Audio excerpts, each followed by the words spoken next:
a thread for Tim Pool.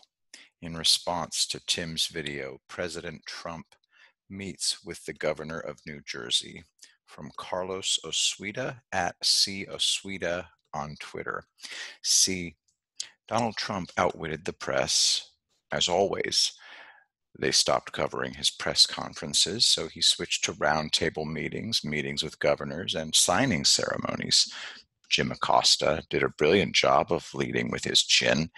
He gave a Democrat the chance to praise Trump in front of the whole country.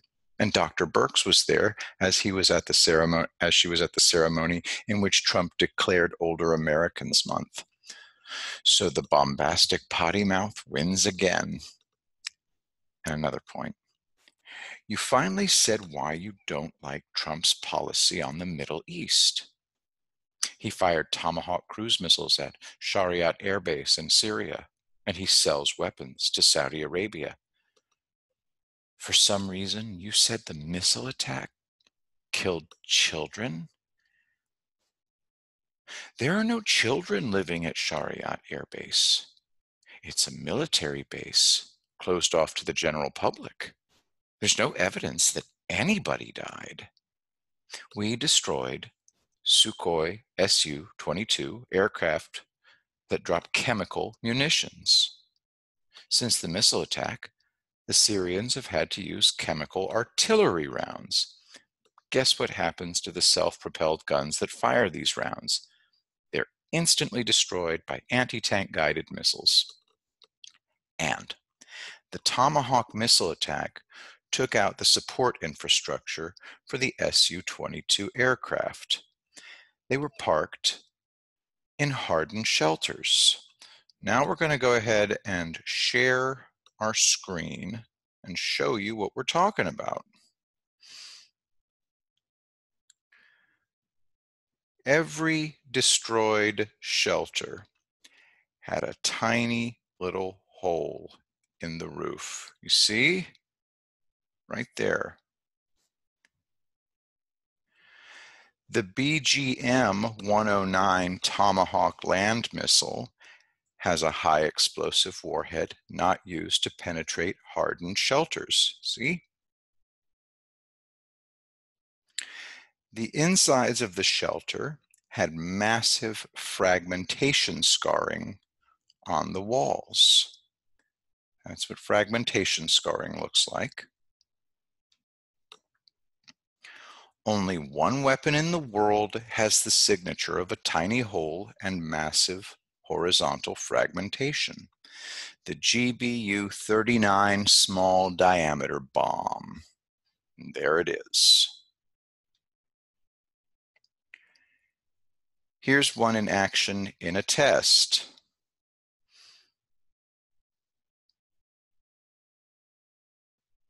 See how that works? Play it again for you, buddy. Bam. Look at that.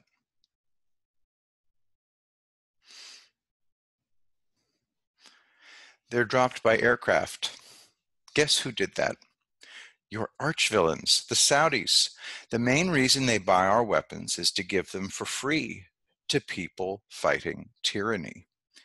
We sold hundreds of Oshkosh mine-resistant, ambush-protected M-ATVs to the Saudis. The Saudis give them to the Yemenis, the Iraqis, the Jordanians, and no doubt others. The Saudis also train Middle Easterners who fight Sunni jihadists, Iran, and its lackeys. The press lies as much about Saudi Arabia as it does about Trump. For example, the quote-unquote war crimes committed in Yemen. There aren't any. The hospitalized patients are always military-aged males.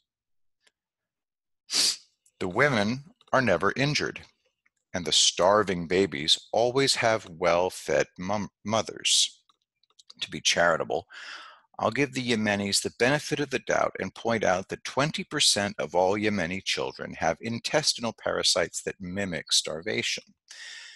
The Yemenis themselves provide the main evidence that the quote-unquote war crimes are fake. they always show pieces of precision-guided munitions that they claim were used to deliberately target civilians. Why use a precision-guided munition to level a house in a terror bombing?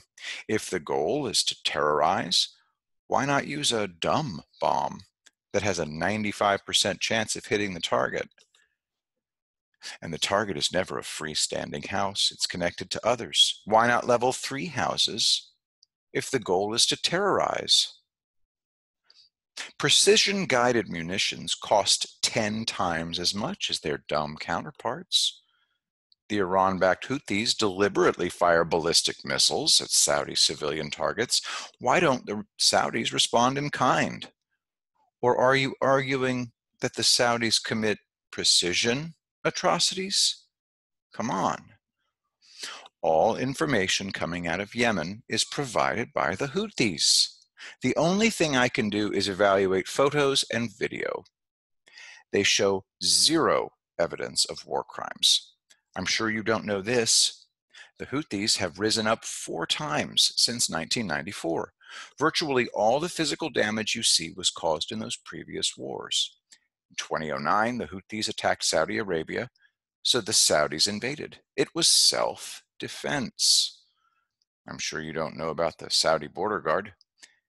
They have the capability of instantly invading 1 kilometer into Yemen all along the populated border. And yet they don't do that. The Houthis, with their Irani and Lebanese advisors, murder their own people with artillery and car bombs, which they blame on Saudi air raids. The problem is that the bomb damage assessment shows the signature of the munition used. This is supposed to be an airstrike on a Yemeni wedding party. See? Airstrike, Yemeni wedding party, that's the claim. In reality, it's absolutely not. A car bomb did that. The crater is too shallow to have been caused by an aerial munition, and there's no fragmentation damage. Bomb casings shatter into sharp steel fragments, and Yemenis don't have parties in the middle of the street. Note, no fragmentation damage. They claim aerial munition, no fragmentation damage, crater too shallow. But laymen don't know anything about munitions. Weapons always tell the truth, and holes never lie. I've studied wars and military weapons for over 40 years. The Saudis fight with more care than anyone I've ever seen. The final thing that nobody understands is that the Yemen war is the mother of all strategic distractions. It's a holding action, not an attempt to defeat the Houthis. And while everybody was screeching and publishing propaganda, the Saudis were fighting 4 other wars: Iraq, Syria, Lebanon, and South America. Hezbollah's South American financier, Jorge Rafat Toumani, was a Syrian Brazilian protected by the police and armed forces of Paraguay, Argentina, and Brazil. He operated openly. The Triple Frontier is the most lawless place on earth. Toumani was known as the king of the frontiers. He trafficked drugs, arms, and illegal aliens for Hezbollah, made billions. There he is. Triple Frontier.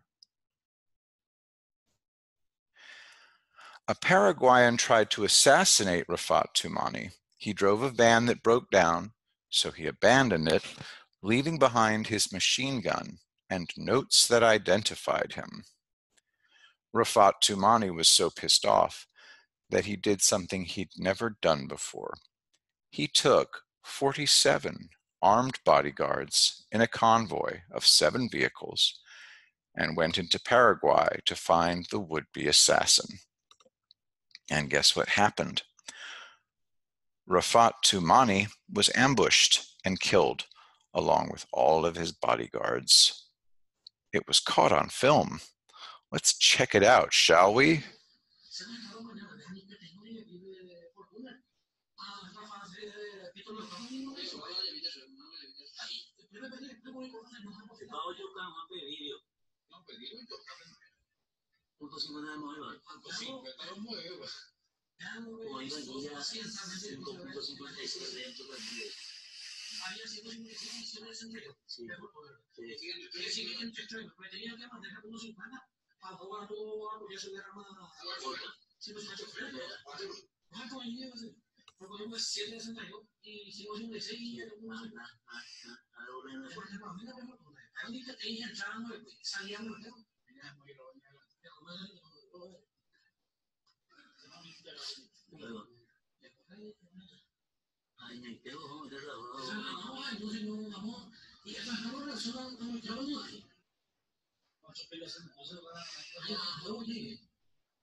Okay.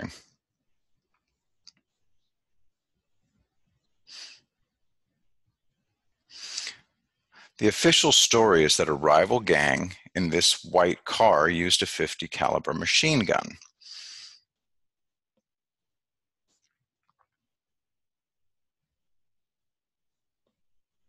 All right, so this is the official story right here. Couple of problems.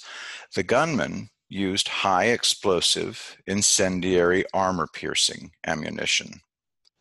All military ammunition is color-coded. HEIAP has a green tip with a white ring below it. There was no high explosive, armor-piercing ammunition in the car. See? And check out this grouping. Rafat Toumani was driving his own SUV. He was hit with 9 .50 caliber bullets. There's your grouping. And there's your grouping. And the convoy was ambushed from all sides simultaneously. To keep from creating crossfires, the front team and left team were on second or third floors, and the right and rear teams were at street level. Over 200 rounds were fired in less than a minute. Then men went out with submachine guns and finished off the survivors. The Paraguayans say that this 24-year-old was the mastermind. Nice shirt. Not a chance. It was Saudi commandos. They infiltrated Paraguay and Brazil, lured Rafat Toumani out of his circle of protection, and ambushed him with .50 caliber rifles. And they set up a rival gang as the patsies. No way could a machine gun in a car create such a tight grouping. Every single round hit Rafat Toumani. The running bodyguards were herded by gunfire into men with submachine guns. And the rival machine gunner was killed. He was kneeling in the front seat facing backward. Look at the blood spray pattern on the front door. That guy was hit with a .50 caliber bullet. Oof. All the bodyguards' cars were hit only in the windows from the sides. How the hell would a machine gun in front do that? The Israelis and Saudis are the best allies we have now. The Saudis made peace with Israel, financed their development of next century weapons, strategies, and tactics, and then started giving them to us. Ignore the propaganda, Tim. It's misleading you. Thank you.